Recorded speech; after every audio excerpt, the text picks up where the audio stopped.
got a tropical storm coming in, so I have a snow day off of work. So I figure I'd do something productive with my time and make another video. Hey everybody, welcome back to Disappointing Your Demons. My name is Ron, a grateful recovering alcoholic.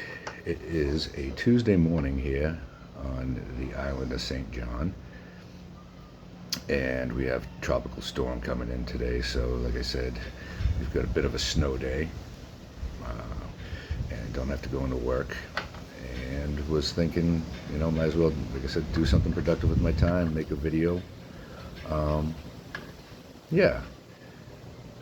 So when I started this thing, I had said, there's going to be a no bullshit channel on alcoholism and sobriety and my thoughts on sobriety and life and active use and things of that nature. And so I was trying to come up with something profound for a video today, and I was looking at different Nietzsche quotes, and I found one that I thought was pretty profound, and was going to make my video based around it. And I'll just read the quote, and it's, "Beware that when you're fighting monsters, you yourself don't become a monster. For when you gaze long enough into the abyss gazes also into you." So I started thinking about it and started doing something different, which was trying to write down my thoughts and everything on it. And I went down this weird rabbit hole, and completely scrapped the idea of doing anything based on that quote, but I just wanted to read the quote because I did find it so profound. But it also leads into my main point of this video, and hopefully in my ramblings and scattered thoughts that it will all make sense and come to cohesion at the end of the video, because I usually do these things pretty much off the cuff. So what I was originally going to make the video about is just basically like why, fighting myself and fighting my internal monsters and my demons and things like that. And, it got to a point where like I was thinking about it, and all my life, like I've been trying to get out of myself for the most part, whether it's using drugs and alcohol, or anything just to get me out of my own head, because in reality, like, I don't know how to explain it any better than this, is that it is noisy in my head. Always. It is always noisy in my head. And yes, I do realize I need a haircut. And yes, I do realize I'm getting some grays because I'm getting freaking old. But anyway, I digress. It's noisy in my head. The best way that I can describe it is the sound of white noise, like when you have a TV on a channel, like back in the day, they would go off the air or whatever, and it would be like that snow and that noise that accompanies the snow. And that's what it sounds like in my head, always. I have a million different thoughts going in a million different directions, and if I try to focus on one, it just seems to be that much further out of reach. And it really, like, even as a little kid, like, always, like, I just could not calm my brain down, and that in turn leads to like different things. Like, I don't know if you guys can relate to this, but like I get freaking obsessed with things, absolutely obsessed. When I was a little kid, it was dinosaurs. And as I got older, it was, any any different topic, like, and it ranged. It wasn't like anything was like similar to the other.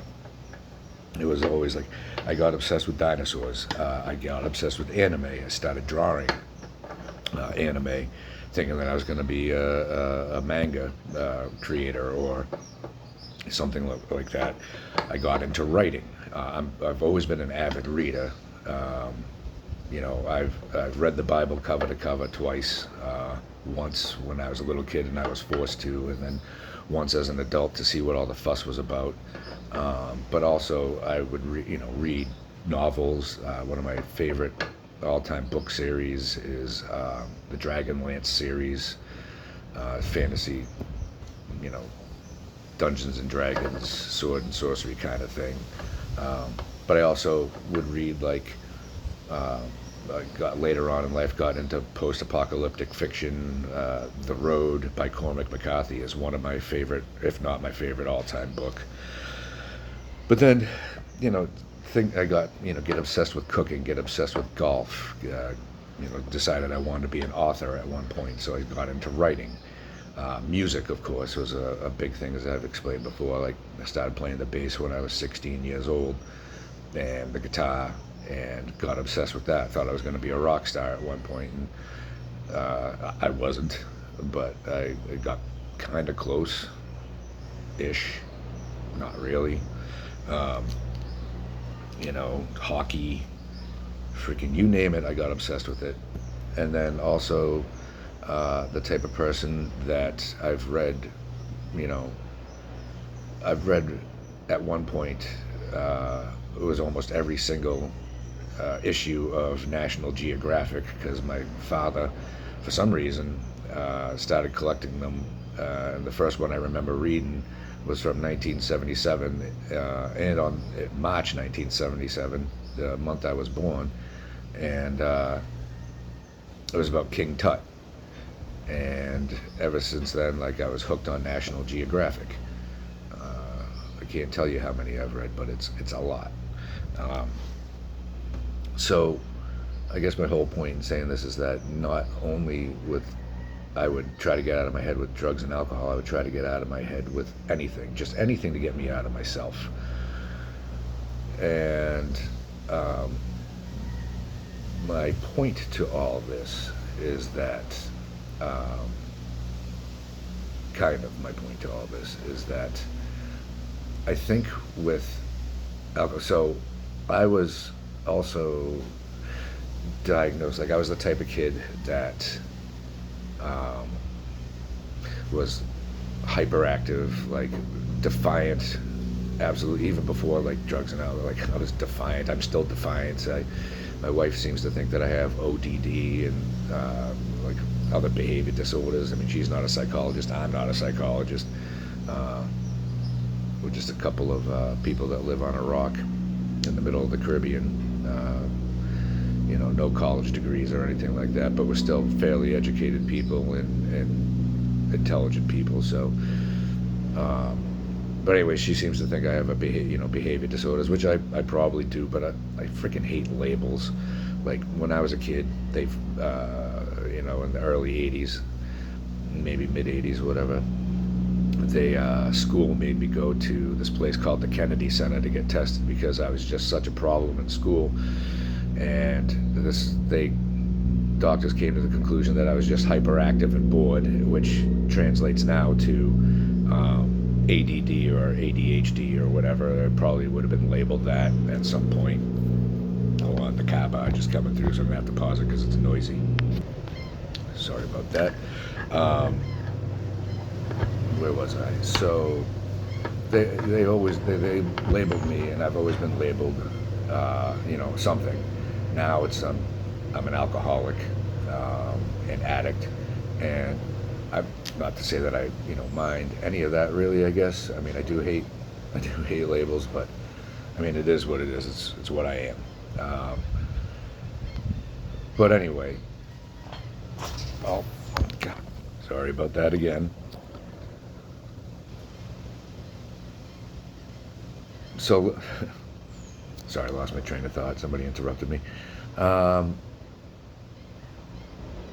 So yeah, it is what it is. I'm labeled an alcoholic, but that leads me into really the main point of what I am trying to get across. Is I've always asked myself whether it's with everything that I've done, is why am I the way that I am?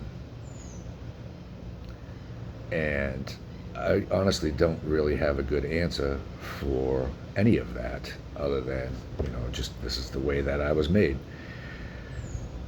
But what do I do with that? What do I do with what do I do with the information that I have?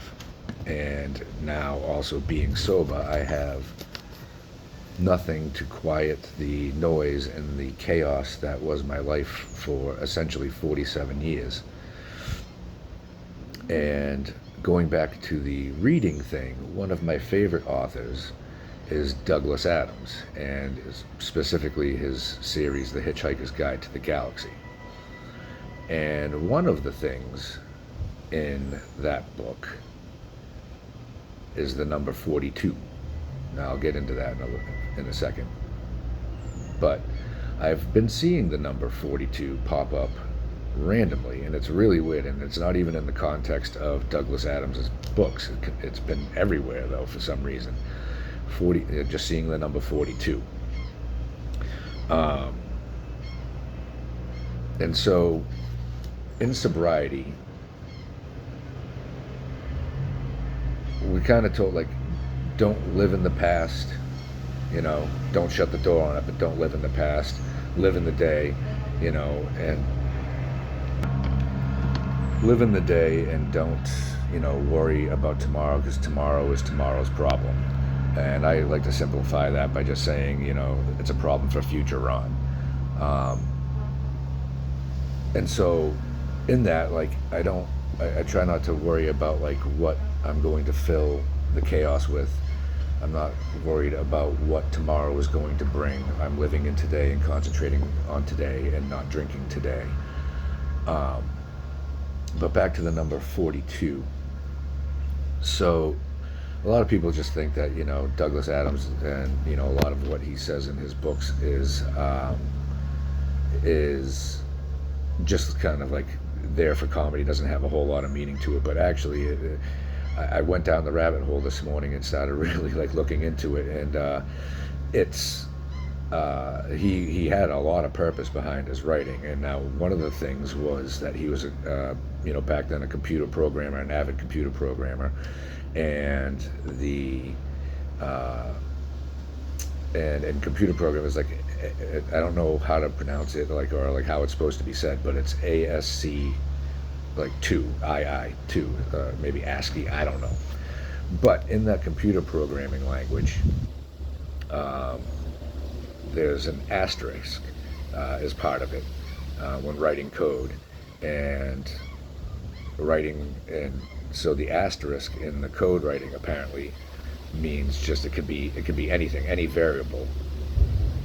And so in the book Hitchhiker's Guide to the Galaxy, it's basically explained, that a hyper-intelligent race of aliens created a computer called Deep Thought. And the reason they created the computer Deep Thought was to ask it this question: what is the answer to the ultimate question of life, the universe, and everything? And the answer to that is 42. Now 42 in computer programming language is what represents the asterisk in computer programming language. So his meaning to 42 is anything you want it to be. So the answer to the ultimate question of life, the universe, and everything is anything you want it to be. And that, in turn, really means like a lot to me right this second, because again, been seeing the number 42 everywhere, but like been asking myself the question, not only why am I the way I am, but like what the hell do I do now? What does life mean to me now? And apparently the answer is 42, which is anything I want it to be. Which really instantly calmed my brain down. Like, I don't know how to put it other than that. Like, the noise kind of disappeared, and the feeling of unease or the uncertainty of what is going to come in the future went away, because you know what? Life is really what you make of it. Now, I could make of my life I could easily slip back into my old ways because for some reason, the past few days, I've had little thoughts. My demons start whispering to me, like, you know, oh, you could just have one beer, it would be fine. And I was gonna go to trivia, which is my most favorite thing in the world, and on my way home to shower and get ready for trivia, I had the thought slip into my brain, oh, when you go to trivia, it's at a bar. You could just sit there and have a few beers at the bar. It'll be fine. So what do? I went home. Instead, I skipped trivia. I called my sponsor, talked to him for a little bit about it.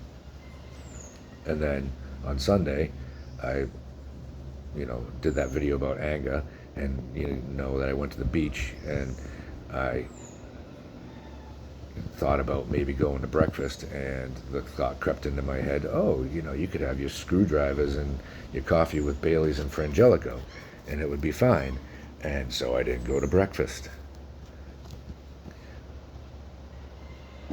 And that made me angry a little bit and led me to that video. But it also makes me think, like, and it got me thinking, that, is this the way that it's going to be for the rest of my life? It was a little disheartening that now I'm, again, 4 months into it, now I'm starting to have these little thoughts. But you know what? It doesn't have to be. Like, yes, I am going to, for the rest of my life, probably at, one point or another, it's going to creep into my head that I can have a drink, that maybe I'm cured, that, whatever. Or I'm just trying to fill some void, or some emotion gets me and I want to freaking just drown it with alcohol and drugs. But my future is what I make of it. And I don't have to give into that. I don't have to listen to my demons. I don't have to, go down that dark hole into that abyss and drink. My future is whatever I want it to be. And now I'm 47 years old, right? And sometimes I think to myself, well, how much future do I actually have freaking left? Well, honestly, if I go down that rabbit hole, I'll drive myself freaking insane. With the whole mortality issue and facing my own end of life, so to speak. It's a ways off. But between then and now, whether it's 10 years, 20 years, 30 years, whatever is coming is what I'm going to make of it, and what God has in store for me. Because I can do anything, and I don't have to get obsessed over things. I don't have to go crazy. I'm not trying to quiet the chaos. I think that after, reading and about 42, as silly as it sounds, like, the chaos, at least this morning, is gone. I'm so looking forward to what the future holds now. My grandsons, my family. I'm starting to mend the bridge with my middle kid, and I've explained in the video that she hadn't talked to me in a year, and now we're talking again on a daily basis. We talk for an hour on the phone, and it's through sobriety and through hard work and through me working on myself that I get that back in my life, that I get her back in my life. And I'm not talking about, like, oh, my future is whatever I make it, like I'm going to be freaking president or something. Not that I would want to be president. Screw that. It sounds like a shitty job. But, I don't think, like, grandiose like that. But, I mean, my future is whatever I make it. Like, I can open up my own business if I want to, or I can go and sell coconuts on the beach. And if that's what makes me happy, that's what makes me happy.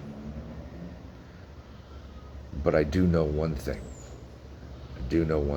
That my future, because it is whatever I make it, I do not and will not fall back into the trap of drinking and drugging to make myself feel better inside, or to make myself not care about the world and not care about what the future brings or not worry about what happened in the past. Like, I can be whatever I want to be.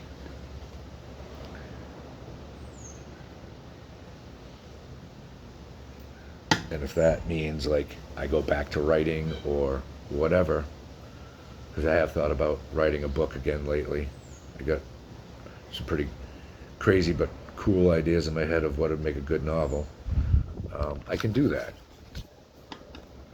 But I can do that. I can do it for the right reasons.